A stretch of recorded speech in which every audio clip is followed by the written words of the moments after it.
수업을 시작하겠습니다.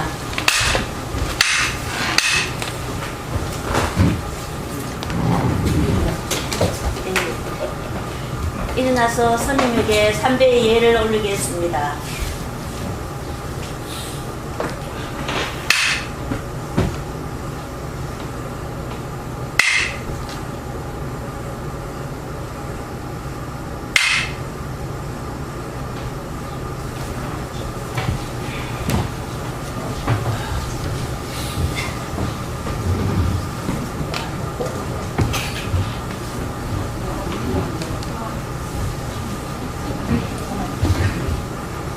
입정하겠습니다.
자, 기경경입시다. 생일날도 않고 소멸날도 않고 허무도 아니고 영혼도 아니고 오는 것도 아니고 가는 것도 아니고 다른 것도 아니고 같은 것도 아닌 영기법을 가르치신 분, 완전한 깨달음을 얻으신 부처님들 가운데 가장 훌륭한 설법자인 당신께 경주를 합니다. 오늘은 76페이지를 보시기 바랍니다.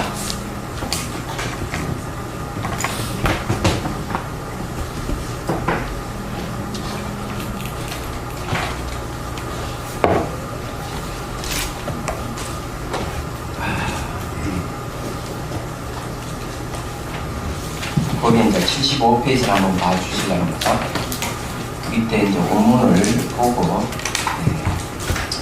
자, 전부 시간이 했지만 한번 읽고 뒤를 이어서 하겠습니다.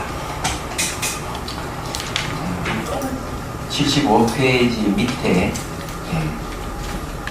흑점 있는 부분, 만약 혹 잠깐이라도 식정을 내려놓아서 아무것도 생각하고 야리지 않게 된다면 홀령이 발을 뻗디더 콧구멍을 밟아버리게 될 것입니다. 실각한다 하는 것이 이제 번뇌망상이 완전히 놓아져 버린다는 얘기고요. 콧구멍을 밟는다 하는 깨닫는다는 얘기입니다. 그렇게 되면 이 식정이 곧 진공묘지입니다. 달리 다른 지혜를 얻을 것이 없습니다. 만약 달리 얻을 것이 있으며 달리 정득할 것이 있으면 그것은 또한 옳지 않습니다.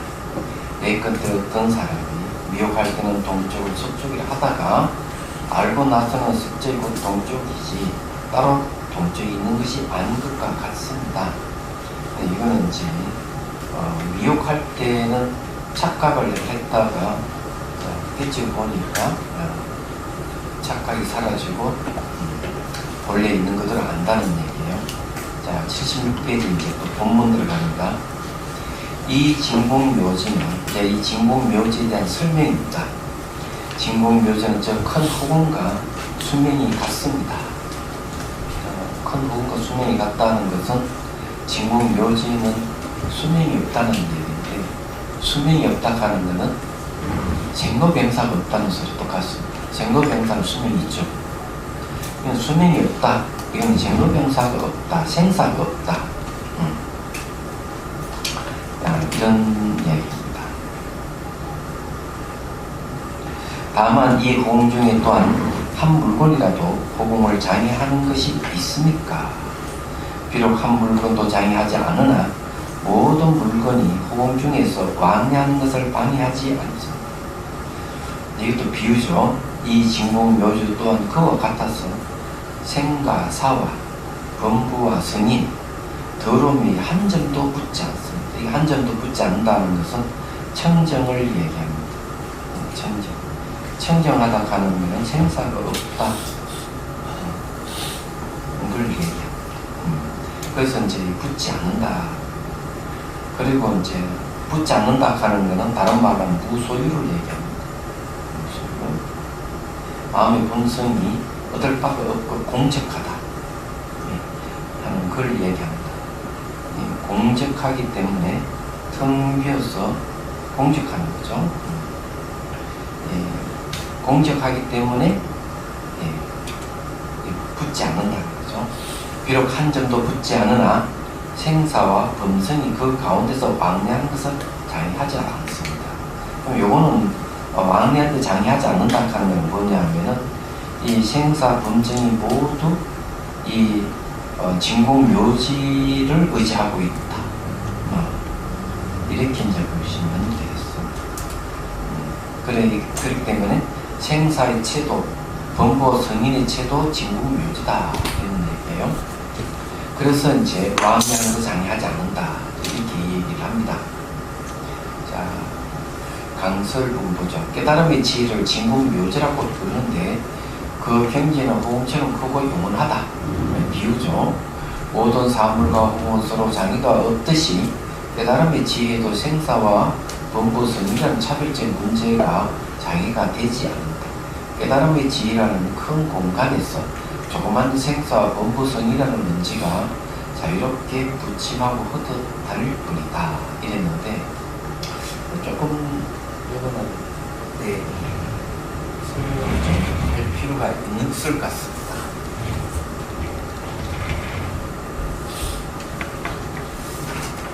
자, 금강산매경문에 보면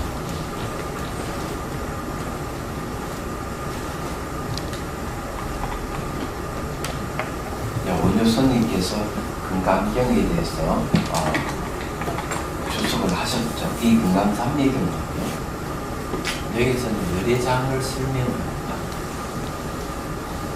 이건 이제 건출장작 이 열애장이라고 하는 것은 이제 이 분별하고 인식하는 상을 가지고 있어요. 이 분별하고 인식하는 상을 가지고 우리 범부와 똑같은 거죠. 근데 여기에 이제 감춰져 있다. 감출장자가 몇 가지가 감춰져 있는가 봐. 5가지가 감춰져 있어요. 5가지. 첫 번째 성이라고 했습니다. 두 번째 인을 뜻으로 감춰져 있는 게. 세 번째는 생. 네 번째는 불계란 말이 있습니다. 고쳐지지 않는다. 다섯 번째는 여러분, 은이라는 말은요, 감춰져 있다. 또 은장이라는 말을 씁니다. 근데 이게 이제 무슨 말인지를 요 성이라고 하는 말은 이 중생이라는 이 중생은 전부 다 이 성을 의지하고 중생은 성을 의지하고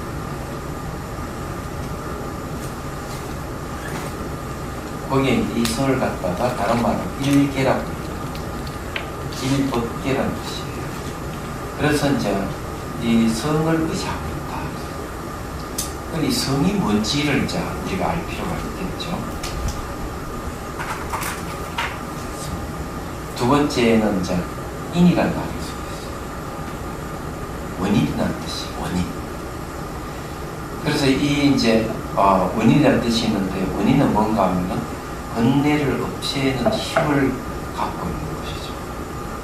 생이라고 하는 것은 뭘 이야기하는 거냐면 이 번뇌를 없애는 힘이 생겼을 때는 법신을 이루게 한다. 이게 중요해요. 네 번째가, 근데 이것은 바뀌지 않고 증가하거나 감소하는 것이 없다. 근데 그거 증가를 감소하는 게 없는 이놈은 딱 이렇게 번뇌에 딱 감춰져 있어. 광석을 비우는 거죠. 그래 이렇게 이 얘기를 하면 여러분들이 참 어렵다 이렇게 생각되죠. 그래서 이제 여러분들을 위해서 대승기신론에 그런 것을 말씀드리죠. 요건 2번, 3번은 요 수연을 얘기합니다. 인연을 따른다. 요 두 가지는 불변이 바뀌지 않는다. 이렇게 이제 불변수에 우리 마음의 열애자는 마음의 본성을 얘기합니다. 우리 마음의 본성이라고 하는 것은 이 분별하고 인식하는 상에 가려져 있어요. 그래서 이 본성이 이게 감춰져, 열애가 감춰져 있다. 열애가 감춰져 있는데, 자 여기에 은이라고 하는 말 숨겨져 있는 걸 뭐라고 얘기하는가 하면 광석이 필요합니다. 광석에 이제 진금이 참 성품이 이렇게 다 갈무려져 있는 거예요. 그럼 요거를 어떻게 깨트려야 돼요? 깨야 돼요. 깨는 거는 그럼 뭘로 깨느냐 하면은 여기에서는 사마타와 이파사나라고 하는 두 가지 방법으로 서서 껍질을 깨야 돼요. 이 껍질이라고 하는 건 숨에 있는 껍질은 잘 알다시피 껍질이라고 하는 건 번뇌의 껍질이에요. 은의 끝은 집중명상과 분석명상이에요. 그러면 선에서는 이걸 갖다가 참고라 그러죠. 화두를 참았다 그러죠.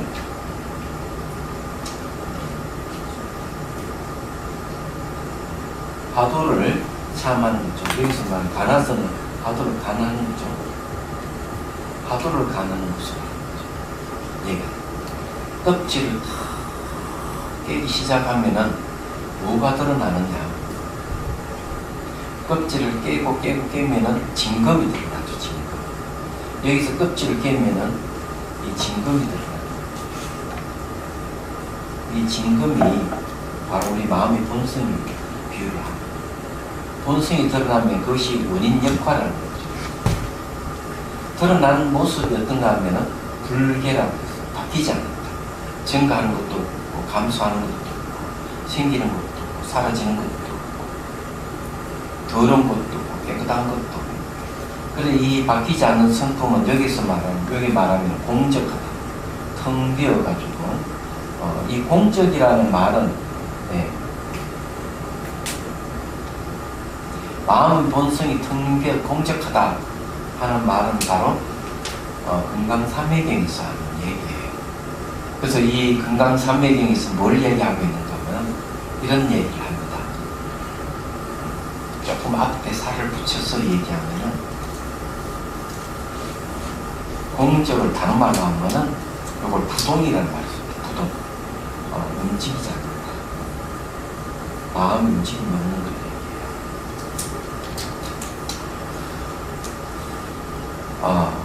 정신현상이든 물질현상이든 과거는 지나갈 수 없어요.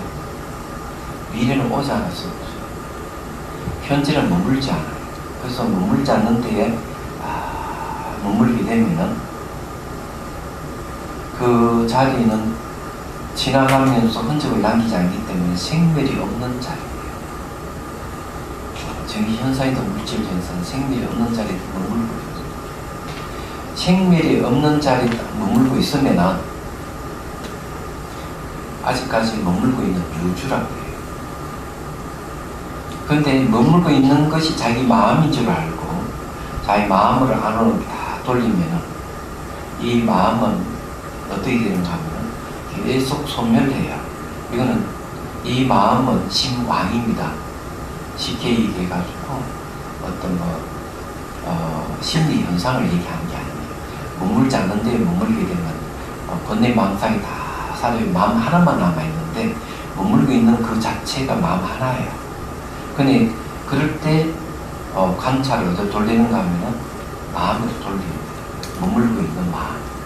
그러면 어떤 현상이 생기는가 하면 계속 마음은 사라지는 것이 보여요. 그러면서 존속거려요. 마음이 사라지면서도 존속하는 걸 뭐라고 얘기하는가 하면 불연속의 연속이라고 해요.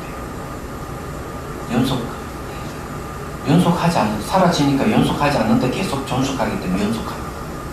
이렇게 되면 이제 사람 죽음에 대한 공부가 많이 이제 없어진다. 이 주인이 아니구나. 그래서 이 불연속의 연속인 이걸 갖다가 식상속이라고 해요. 전찰나가 사라지면서 다시 후찰나가 가서 마음이 생기고 후찰나의 마음이 전찰로 사라지면 또 후찰나의 마음이 생기면서 연속체입니다. 이 마음. 근데 그걸 다시 또 뭘 적용하는가 하면 과거의 마음은 지나갈 수 없고 미래의 마음은 오지 않을 수 없고 현재의 마음도 머물지 않는다는 또 적용을 시켜요. 과거, 현재, 미래. 딱 적용시키면은 어떻게 될까? 그 마음이 공격하다는 게 들어요. 공격하다. 이 공격하기 때문에 이걸 뭐라 하면 무생이라고 해요. 무생. 그때 이 마음을 무생이 생이 없다면 멸이 없는 거죠. 무생하기 때문에 마음 움직임이 없는 거고 또 공적하다. 그걸 제가 얘기하면 각심초기 신모주상이라고 처음 마음이 일어날 때 내가 깨닫고 보니까 마음에는 처음부터 움직임이 처음의 모습이 없더라. 똑같은 그런 불교에 바뀌지 않는 거예요. 이놈이 이제 드러나기 시작하는 거예요. 그게 마음의 본성이에요. 그걸 이제 바뀌지 않는 불개라고 또 불괴 무너지지 않는다 이렇게 얘기를 해요. 그 다음에 이제 뭐가 생기는 거면 인이 생기는 원인.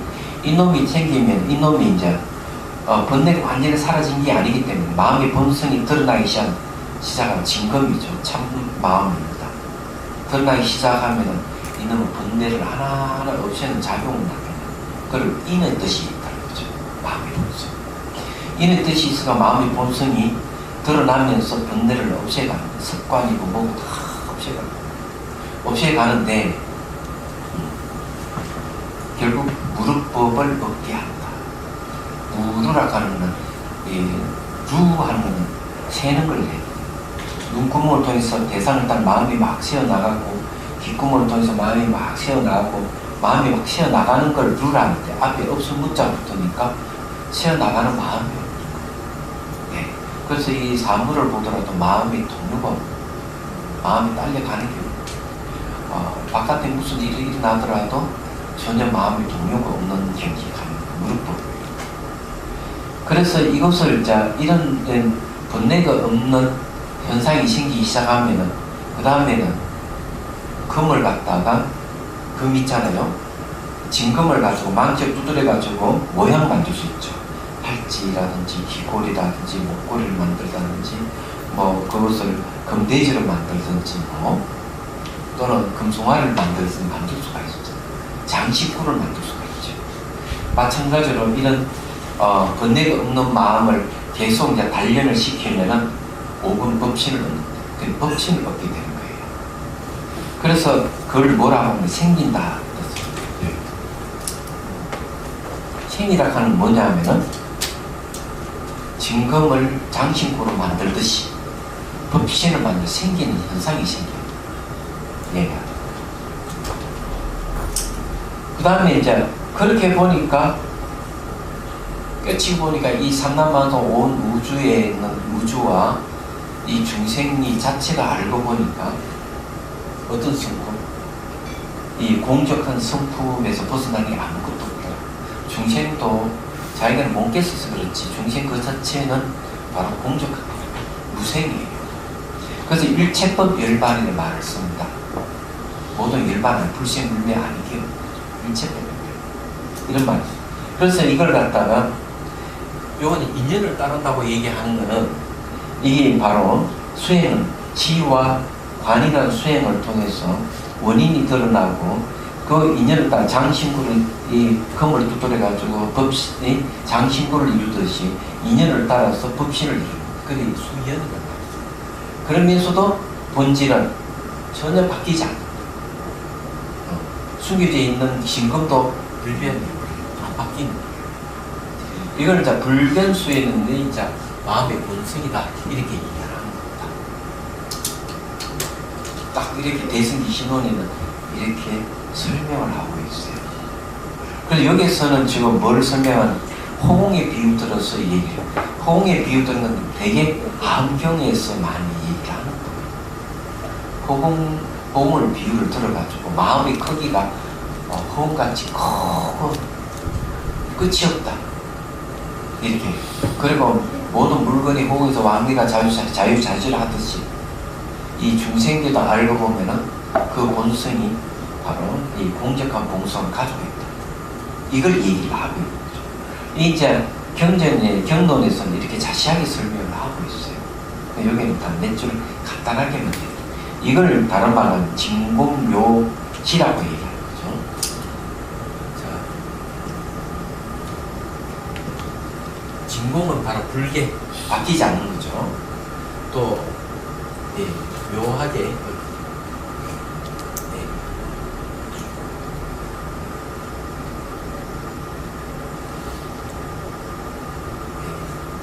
몇 자로 됐어요? 알겠습니다. 묘지. 이 몇 자가 어디 되지? 맞아요. 맞습니다. 작을 수. 장사를 요지, 진공묘. 요지는 뭐냐면 바로 수연을 얘기합니다. 그래서 진공묘지라고 하는 분리되어 있는 게 아니고 하나의 같은 마음 본성이에요. 이 본성이 이제 뭘 얘기하는 거냐면 분별하고 인식하는 이 바깥으로 인식하는 마음이 딱 번뇌 망상이 숨겨져 있다. 이렇게 표현을. 그걸 열애작이라고 이렇게 표현합니다. 그렇기 때문에 여기서 이제 우리가 생사가 본래 없는데도 불구하고 생사가 있다고 착각하면서 산다.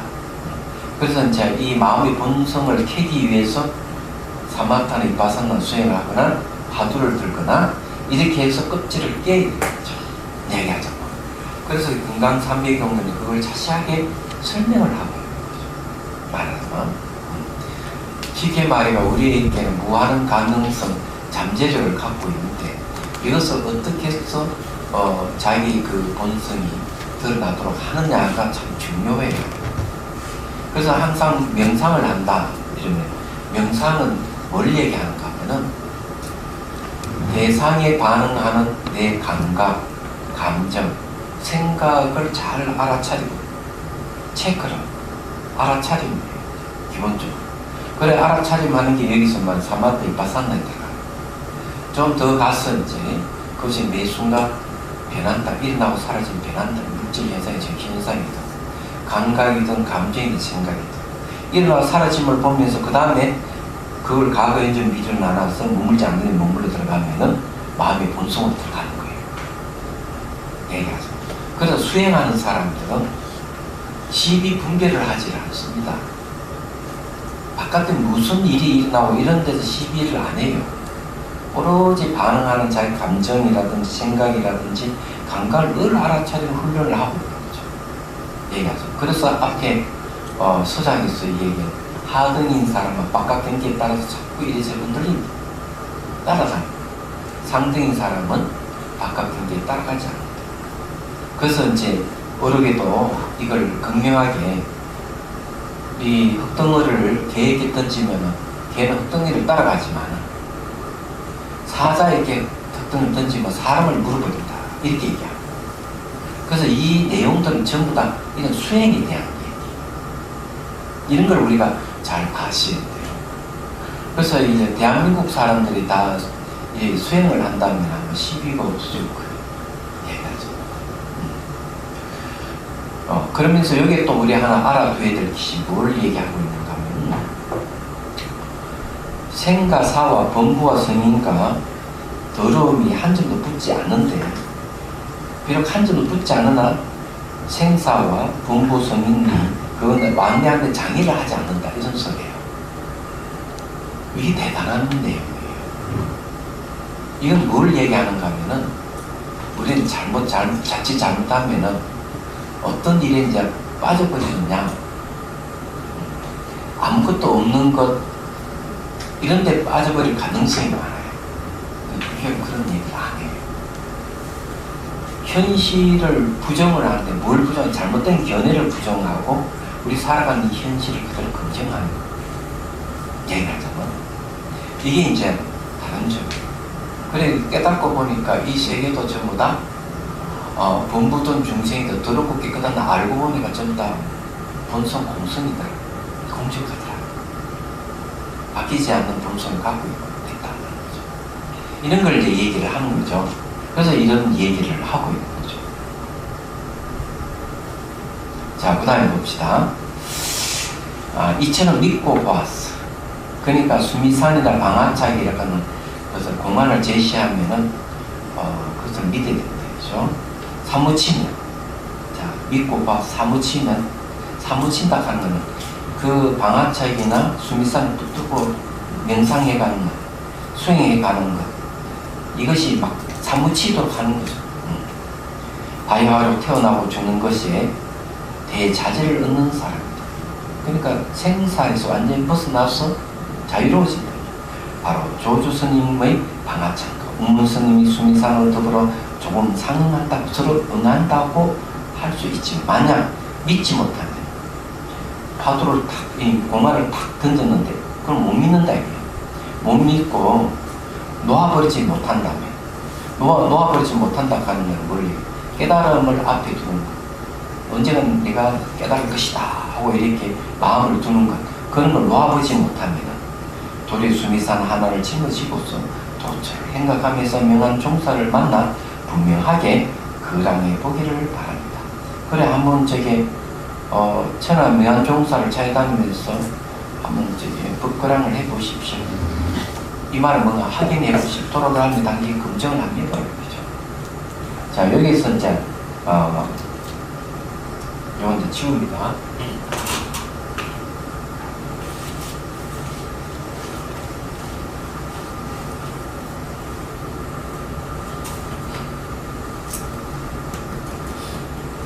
자, 수미산하고 방아착이죠. 이 수미산과 방아착에도 경계가 있다고 제가 얘기했죠. 한 번 더 여기서 얘기하는 걸 한번 맞춰보도록 하죠. 자, 제일 밑에 단계에는 어리선이죠. 어리선.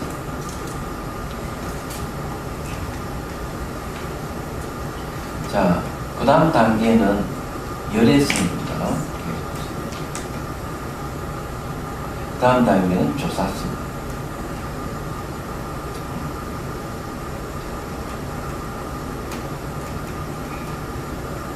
자, 어리선 단계는 어떤가 하면은 건립입니다. 건립 문자. 문자를 건립시켜가지고 이치를 원해. 문자 속에서 뜻을 추구해가는 선이에요. 얘기하는 거.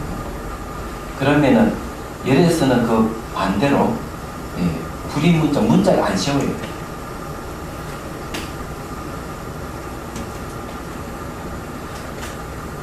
자, 여기 어떤 차이가 있느냐. 자, 어리서는 문자를 막 세워서 하면은 문자를 세워서 뜻을 추구한다. 뜻이라 하는 궁극적인 뜻은 진리인데 진리를 추구하는 것은 어떤 흔적이 남아있습니까? 이 흔적이 남아요. 이 여기 한 흔적은 마치 도장을 진흙에다가 탁 찍으면은 선명하게 흔적이 남죠. 여기 문자라 하는 흔적이 남는 거예요. 문자는 뭐와 관계 있습니까? 문자라 하는 것은 바로 생각이죠. 생각. 또 여기도 감정도 들어갑니다. 그래서 이 흔적은 문자나 생각이나 감정이 여기 아직 남아있는 거예요. 그래서 도장을 탁 찍으면은 진흙이 도장장이 선명히 드러납니다. 근데 여기는 도장을 진흙에 진흙에 도장 찍는다. 이렇게 이제 백파선사는 얘기를 합니다. 그러면 이제 문자를 세우지 않는다. 문자를 세우지 않는다 하는 거예요.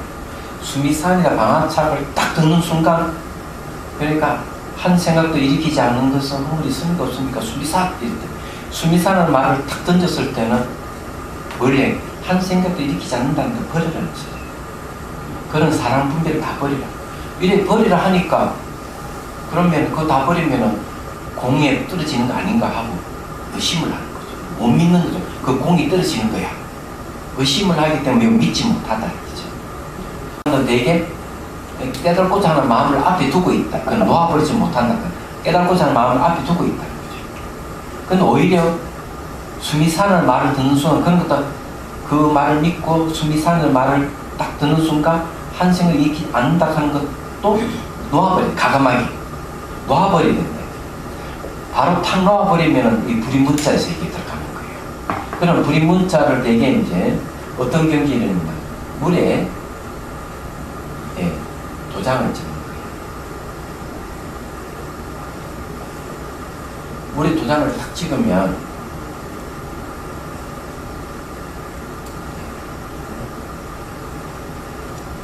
물에 도장을 찍으면 처음에 딱 찍으면 흔적이 좀 남다가 흔적이 싹 사라져 버리죠.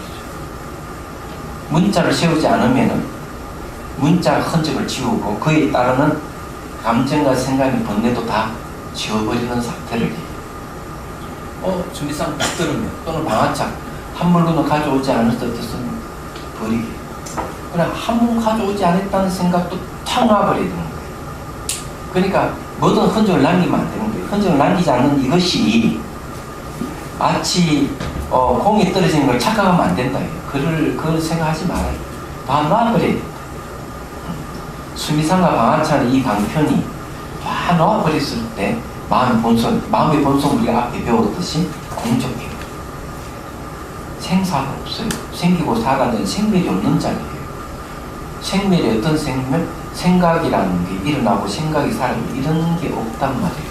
없기 때문에 이 수미상하 방아착이라는 방편을 통해서 모든 생각, 감정 이런 걸 다 놓아버려요. 얘기하죠. 그래 놓아버리면은 바로 불이문자의 경기 들어가. 그렇지만은 조사선의 경기는 다르다.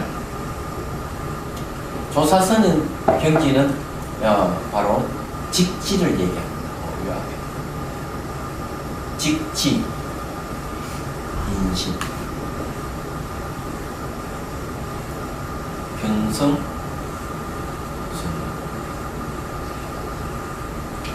이래 곱게 뭘 사람 마음을 가리켜서 성품을 보아 부처를 이룬다. 수미산의 방아차이는 말을 듣고 탁 놓아버리고 그런 순간 자기 마음의 본성이 보여야 돼. 마음의 본성이 조작이 없는 본래 면목이죠. 공적함. 그게 움직이면 부동이 청정 어떤 것도 오염되지 않는다. 바로 이게 뽕 봐버리면은 자기 마음이 부처락하는 바로 아는 거예요. 얘기하자. 이 조사선. 이 조사선은 이 물에 도장을 찍는 게 아니고 여기는 어떤 흔적도 없어요. 그래서 허공에 도장을 찍는 거예요. 이 호흡 도장 찍는 게 마음의 본성이 그거 같아.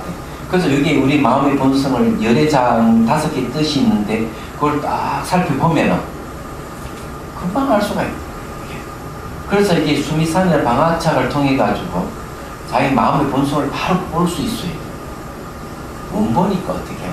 못 보니까 수미산의 방아착을 붙들고 실험을 하는 거죠. 이게 이제 화두를 붙들고 바로 보는 건 조사선인데 이게 안 되니까 가나선이 등장해요. 이게 바로 보는 게 안 되니까 가나선이 등장했다고 얘기합니다. 그게 이제 무비선이 하신 말씀이죠. 가나선이 등장. 이 조사선은 바로 안 되니까 뭐예요? 엉구를 붙들고 명상하는 게 나온 거죠. 말 한마디 딱 그냥 마음 본성을 보면 되는데 안 되니까 수미산의 방아착이란 방법을 써서 조사선의 경기에 들어가는 거죠. 그게 가나선. 화두를 가나는 선. 얘기하자. 딱 이렇게 됩니다. 그래서 화두를 공안을 이 공안이라고 하는 거는 뭐 공안의 핵심이 화두잖아요. 한 생각도 일으키지 않는 것은 의문이 있습니까 없습니까? 수미상하는 이런 내용은 공안이라고 그러고 그 공안의 핵심 되는 것은 뭔가 하면은 수미상입니다. 수미산을 붙들고 있으면 어떤 생각도 용납을 하지 않는 거죠. 바로 못 들어가니까 엉구를 붙들고 실험하라. 그래서 제가 처음 얘기했잖아요. 수행은 처음에는 집중 명상이 사마타 수행하고 난 다음에 이파사나 수행하는 거 하나. 두 번째는 이파사나 수행하고 난 뒤에 사마타 수행하는 두 번째 방법. 세 번째 사마타 이파사나 상수하는 방법. 이거 외에 다른 방법은 뭐냐? 법문을 들어서 바로 깨닫는 방법. 법문을 들어 바로 깨달으면 되는데 못 깨달으니까 그 법문의 엉구를 붙들고 수행하는 것이 가나선이에요. 이게 내가 네 번째 방법. 그래서 방법 수행 자체가 다른 거예요. 수행 자체가 이 조사선 수행이 아니 가나선 수행이 기존의 사마타 이파사나 수행과 전혀 다른 성질인 것이죠. 그렇지만 엉구를 붙들고 실험하는 자체가 집중이 들어가고 그 안에 이제 분석이 들어가요. 알고 보면. 그래서 조사선에는 가나선 아직에 사마타 이파사나 없는데 가나선으로 오면은 결국 엉구를 붙들고 실험해야 되기 때문에 집중이 필요하고 의심을 해가지고 하도를 타파해야 되는 지혜가 필요해요. 그래서 사마타 이파사나 들어가는 가나선. 그렇게 이제 되는 거죠. 그래서 이것을 이 내용을 딱 보면은 그런 결국 수미상과 수미상과 방아착을 이 정실하게 길게 설명을 쫙 하면서 믿으라. 수미상과 방아착을 붙들고 명상하는 게 믿으라. 믿으면은 너가 말과 생각을 하루 떠나가지고 마음의 본성을 깨달을 수가 있다. 이걸 못 믿는 사람은 그걸 왜 못 믿느냐 하면은 모든 이 생각을 다 놔버리면은 공에 떨어질까 두려워하는 마음이 있고, 두려워하는 마음이 뒤면에는 뭐가 있느냐 하면은 깨달음을 기다리는 마음이 있다. 그래서 안 되는 것이다. 그래서 앞에 막정지, 2차 문제는 막정지하라, 아른말을 주지 말라, 이런 말을 했던 것이죠. 얘기하죠. 그래서 이제 여기서 말한 내용이 명쾌하게 이제 얘기를 하고 있는 거죠. 자, 그리고 강설 부분은 깨달음의 지혜를 터득하고 나면 생사에 대해 자유를 얻는 사람이 된다. 생사에 대해 자유를 얻으면 온갖 화두가 모두 풀린다. 만약 화두가 풀리지 않으면 수미산의 무게와 같은 의문의 짐을 지고 곳곳에 행각하며 눈바로 종타를 찾아 해결해야 하여 한다. 여기까지가 두 번째 답장이 끝이다. 세 번째 답장 넘어가는데, 그러면은 자, 우리가 이 공부가 참 중요하다. 중요한 걸 이제 우리가 지금 사회 현상에 빗대서 한번 얘기해야죠.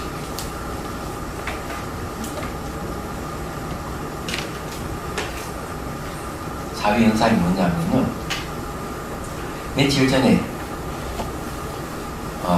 SBS에서 방송한 그것이 알고 싶다는 프로를 우연히 보게 돼. 채널 틀다 보니 턱 나왔어. 봤는데 내용이 은혜로 교회, 낙토라고 해가지고 피지에 400명이 신도가 가는 이야기예요. 그 이야기를 심층 분석해서 방송을 하고 있는데, 그래서 깜짝 놀란 게 뭘 놀랐는가 하면 타작마당이라는 내용이 있었어요. 이 타작마당을 이제 보면서 보면 가슴이 떨리고 너무 황당하고 놀랬어요. 그래서 이제 그 재산을 그 낙토에 가기 위해서, 피지에 가기 위해서 재산을 교회에다 헌납을 해요.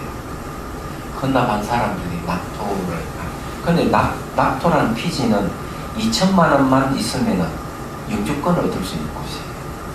너무 쉬운 곳이죠. 태평양이 있는 조그마한 나라입니다. 그런데 이제 그 가는 조건이 뭐냐면 타작마당이라는 게 있어요. 타작을 하게 되면은, 어릴 타작해봤죠? 곡식을 타작하잖아요. 도리끼로 타작을 하죠. 저는 해보니까 안 되겠더라고요. 이건 숙달이 저게 어릴 때 내가 어른들이 하는 거 보고 나도 해배 들었는데 못했어요. 이걸 타작을 하면 껍질을 벗기고 타작을 해가지고. 그러는데 이제 그 성경이 구절에 뭐 타작이라는 말이 나오는데, 타작하는 이유는 어디에 있느냐 하면은 자기가 잘못을 저지른 거에 대해서 그 껍질을 벗기라는 게, 죄를 벗기라는 소리다. 타작을 해가지고. 근데 이건 비유에 나누는데 이 비유를 진짜 실행으로 옮긴 거예요. 사실로. 이러면 문제가 생기는 거죠. 비유하고 현실은 다른 건데, 은유를 그냥 현실을 생각하면 안 돼요. 그래서 자식이 부모를 때려요. 이 때리는 것이 어머니는 죄를 지었지 않으니까 맞아야 된다. 그럼 이런 때리는 간행은 어디서 나오는가 하면은, 한 번은 저기 되고 신천지라고 하는 교회에 빠져있는 딸인지 아들인지, 딸이겠지? 구하기 위해서 부모가 어느 목사님하고 그 애를 데려와가지고 여관방에서 그걸 했어요. 때렸어요. 왜 때리는가 하면 뭐 설교도 하고 그거 이단이니까 얘기하고 너 귀신 들리지 않느냐 했어. 그거 죽어버렸어요, 얘가. 그 신문에 한번 크게 났어. 그래서 그 신천지 교회에서도 여기 어디고 강화문에서 그냥 대목했습니다. 수천 명이 모여가지고 종교의 자유를 부르시고. 그 내용이 그 얘기예요. 근데 이게 이제 뭐 귀신이 들리고 이러면 때리는 간행이 있어서 그거하고 유사해요. 때려요. 근데 뭐 조금 때리면 안 된다 얘기죠. 시계 때려라. 타작기기라는 사람이 있어요. 타작기기 옆에서 얘기해요. 때려. 자식이 시계 때리니까 부모도 자식을 때리고. 너무 황당한 거죠. 그러면은 부모와 자식 간의 위계가 사라집니다. 철균이 깨지는 거죠. 그래서 그 17살, 18살 먹은 아이하고 인터뷰하는 내용을 보면 부모를 안 볼라 해요. 그러니 부모라 하는 권위가 그냥 떨어져 버린 거죠. 얘기하자면. 그럼 오로지 목사 말만 듣는 거예요. 얘기하자면. 가족이 가도 한 가족이 같이 모여 있는 게 아니고 각기 다 분배가 다 따로 해가지고 쭉 들어 일을 하고 저녁에 뭐 또 타작 마당을 또 여는 거야. 타작마다 왜 여는가 하면 그거 하는 은행이라는 행동 잘못하면 그걸 가지고 또 타작을. 그래서 사람 두 사람이 죽었더라고요. 맞아가지고. 그 내용을 보니까 한 사람은 맞아서 한국으로 돌아와서 병원에 진찰에 수술하면 나을 수도 있는데 결국 그 거부해. 그 목사의 말대로 가면 안 된다 해가지고. 그 결국 사람 죽게 되고 한 사람 거기서 죽고. 그 죽었는데도 그 아버지가 죽었는데 그 아들은 그 자기 행복하다고 얘기도 그러기도 인터넷 나왔더라고. 그럼 제가 이제 말씀드리고 싶은 거는 그런 거죠. 자, 진공 묘지를 갖고 한번 얘기를 해보자. 가지고 그 비교를 해보자. 그러면 마음의 본성 자체는 생로병사가 없고 제업이 없어요. 사실은. 그래서 해능적인 누구야? 삼조 승차 스님이 스님이 되기 전에 이조 해가 스님한테 이렇게 얘기하죠. 제가 문득병에 걸려가지고 이렇게 고초를 당하고 있으니까 제 죄를 좀 사해 주십시오. 이런 말이 나오잖아요. 그러니까 스님이 손을 딱 들고 그럼 제업을 가져오느라 그럼 내 제업을 사해 주겠다.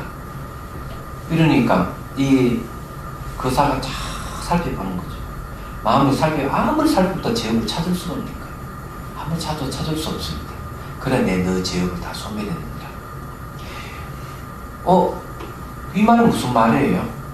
우리 마음 본성 자체는 제업이 없다는 얘기예요. 그러니까 눈물을 펑펑 깨달음 없고 눈물을 펑펑 쏟아는 거죠. 그러면서 이제 이 병이 나서 그 한마디. 근데 초반에 그 삼주 성자 스님이에요. 얘기하자면. 그래서 얘기하자면은 우리 마음의 본성이 진공이라서 불변이 바뀌지 않아요. 청정에서 어떤 오염이 또 붙질 않아요. 생로병사가 없어요. 그럼 따로 낙토라 해서 피지에 갈 이유가 없는 거죠.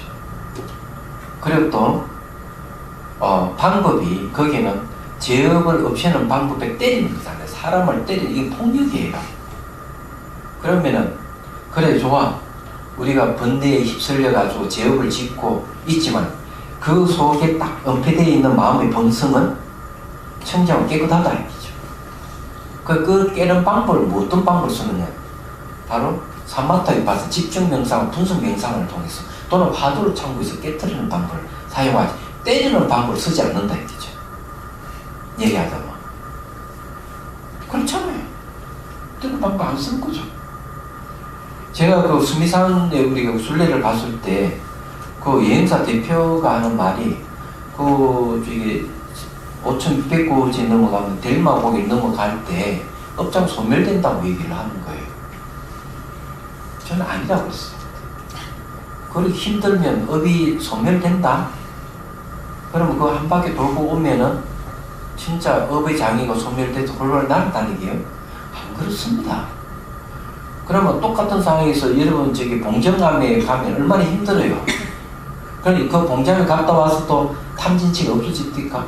탐진치가 뭐 업의 장애인데 아니잖아요. 그러면 막 그 고통을 감내하면 다 그러면 업장 소멸되느냐? 그건 아니죠. 지혜가 있어야만 업이 소멸되는 거예요.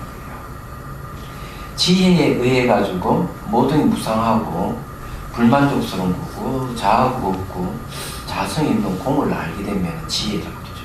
그러면 대상이 소유하려는 마음이 안 생기죠. 변하는데 소유할 게 없죠. 무소유잖아요.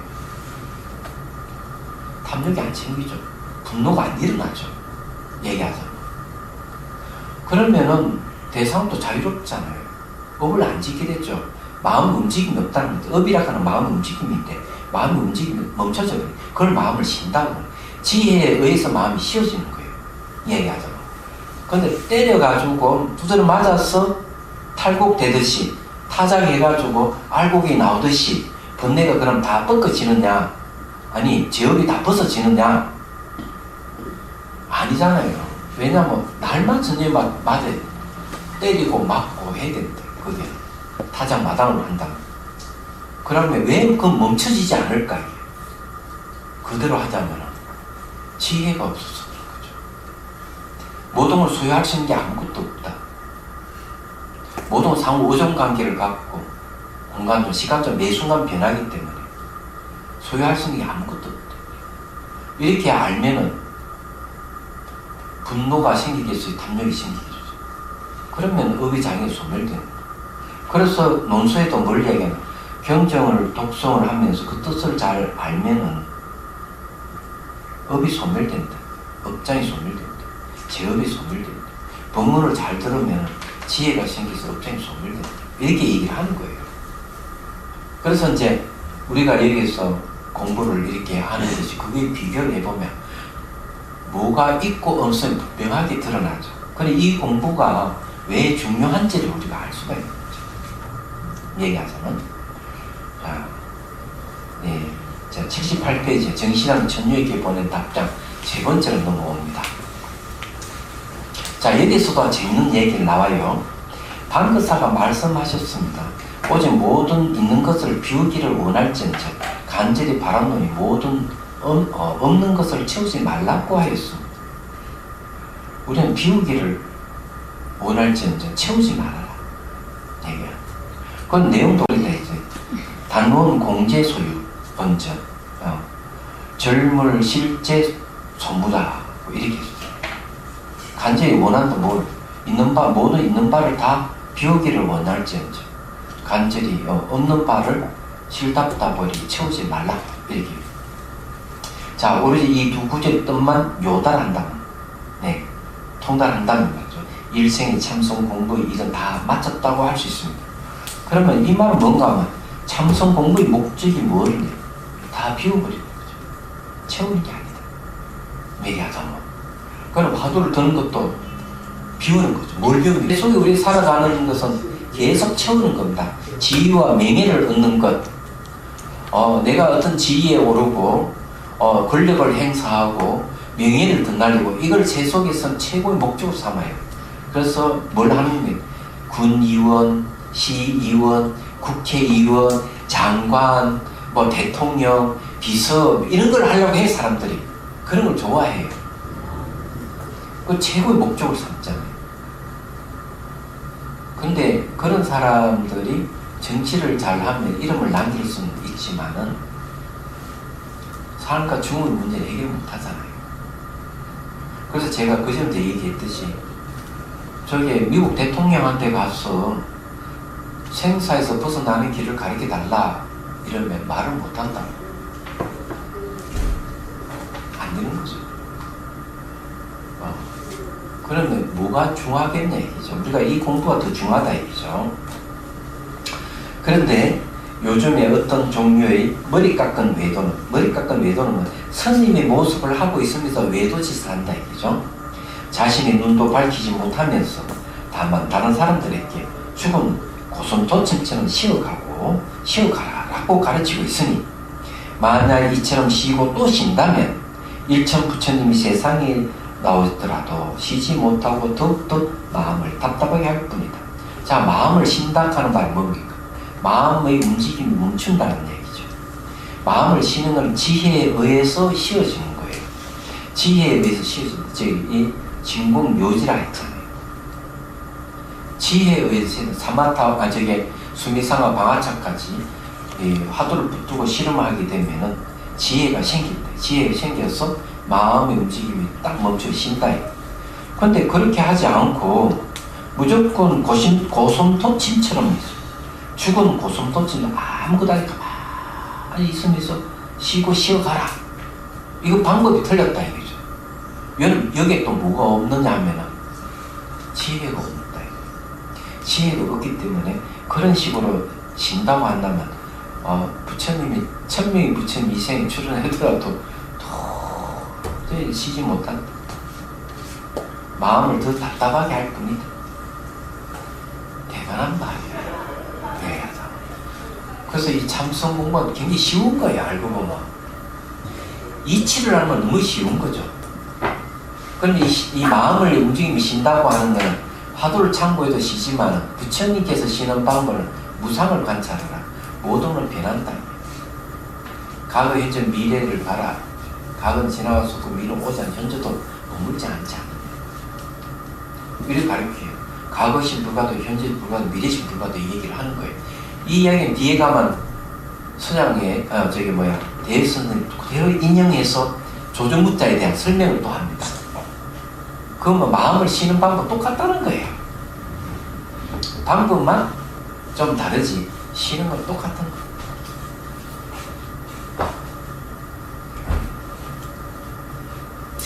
네, 이해가 되시죠? 자, 또 스님이 오셨으니까 오늘 이 정도로 공부를 마쳐야 될 것 같고 질문 받겠습니다. 질문.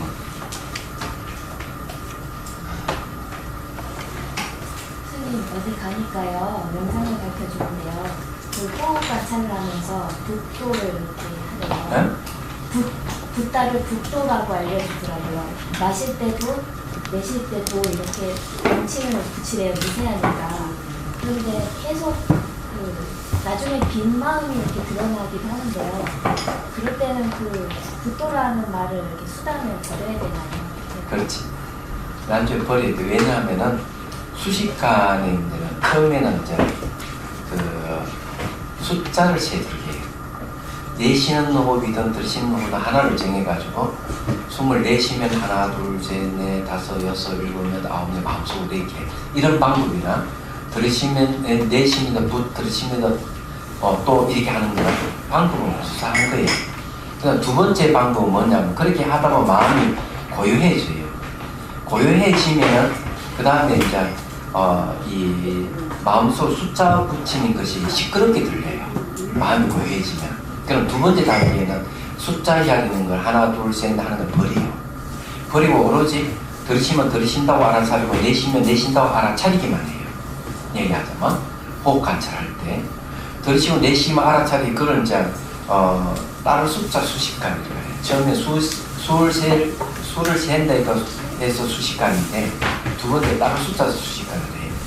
그렇게 하다 보면 그 다음에 이제 어떤 경계가 오는가 하면은 온몸에 막 호흡하는 경지에 몸에서 막 호흡을, 피부 다 호흡을 하는 걸 알게 돼요.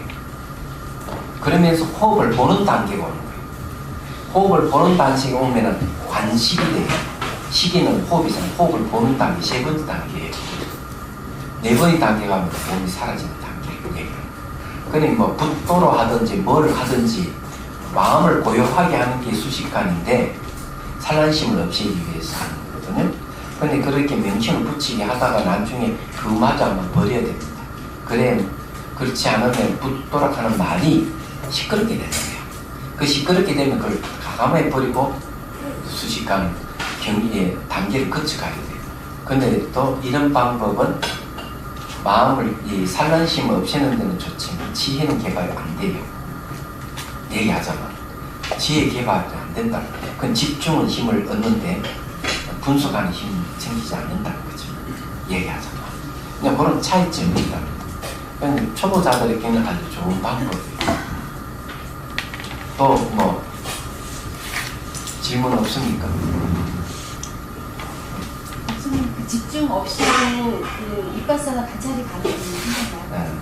네. 이빠사나는 이제 순수 이빠사나로 해가지고 알아차림을 하잖아요. 알아차림 자체가 그 안에 집중이 들어가요. 그래서 알아차림 하다 보면은 우리가 지혜는 반드시 삼매가 생겨야만 지혜가 개발돼요. 그래서 순수 이빠사나에서는 그러면은 집중 명상이 없기 때문에 삼매가 없지 않느냐 이러지만 아니라는 거죠. 왜 아니라고 얘기하는가 하면은 몸에 일어나는 현상을 알아차림을 하다 보면은 A를 알아차리든 B를 알아차리든 알아차림 할 때 내 감정과 생각이 들어가지 않고 알아차림만 있을 때 찰나 삼매가 생긴다는 거죠.